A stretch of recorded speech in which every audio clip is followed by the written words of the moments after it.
Tarth has lulled many a novice sailor into complacency.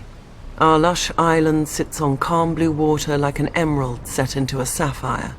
You would never guess that such a vision is only the sheath hiding the blade of Shipbreaker Bay, with its treacherous tides, unpredictable gales, and sharp rocks lurking just below the water's surface. The storms that blow through the bay water the Kingswood and Rainwood, two of the great forests of Westeros, and they give the Stormlands their name. Even without our weather, we have more than earned our name in strife. The first Storm King, Durin, started his reign by declaring war on the gods themselves. He loved the daughter of the sea god and the wind goddess, but they forbade the union. At their wedding, the gods unleashed their might, pulling down his hold and killing all of Durin's family and guests, though his wife shielded him. Durin vowed to rebuild, and when he did, the gods again destroyed his home. His counselors begged him to retreat inland, but he would not abandon his war. Finally, with the counsel of the children of the forest, or perhaps a young Bran the Builder, Durin raised a seventh castle that, try as they might, and still do, the wind and sea gods could not tear asunder. Durin took the name God's Grief and called his new home Storm's End. Having beaten the waters to the east, the Storm Kings turned their gaze to more practical enemies, the Reach, Riverlands, and Dawn. For thousands of years, the Storm Kings fought the Gardener Kings of the Reach and various families of Dawn for control of the Dornish marches just below the Red Mountains. The fighting didn't stop until Dawn married into the Seven Kingdoms, a mere 100 years ago.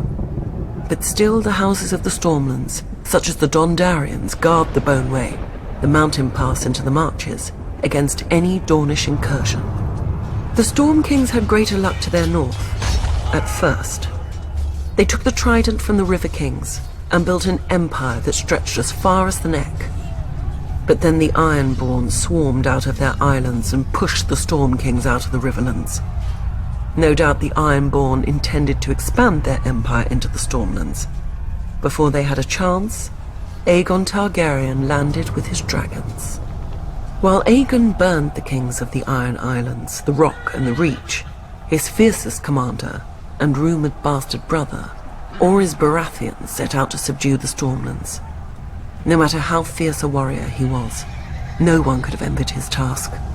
Storm's End had seen thousands of years of war and never fallen. But Argilac, the Storm King, chose not to barricade himself behind its walls, and gave Orys the battle he must have hoped for.